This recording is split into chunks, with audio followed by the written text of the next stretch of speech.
California recently introduced a proposed revenue sharing bill, AB 252.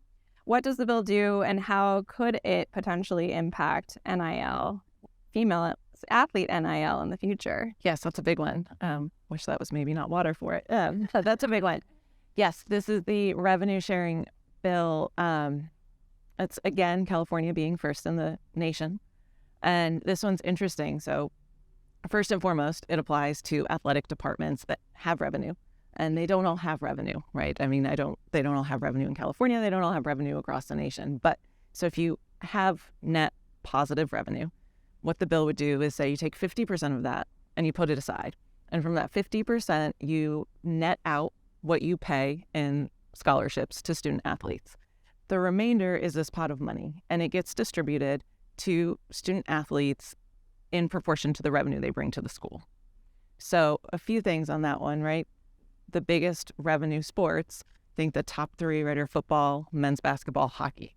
And that's the biggest piece of the pie. So, say, I'm just throwing out figures, say 90% is football. Well, 90% of that 50% that's netted out is going to the football players. And then, by sport. So two things we're watching with it. One is, how does this implicate women's sports?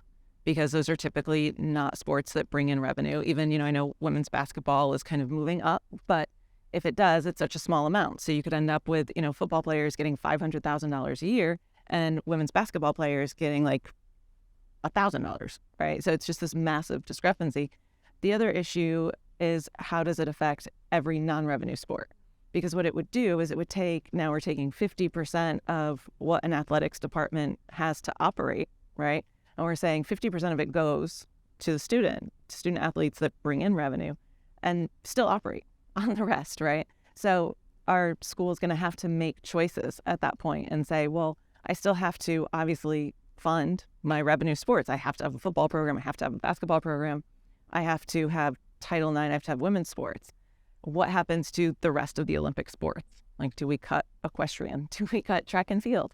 These are conversations that might have to happen in the event this bill passes. And then, the third thing about it is, like with the NIL, I guess not experiment anymore, it kind of is still.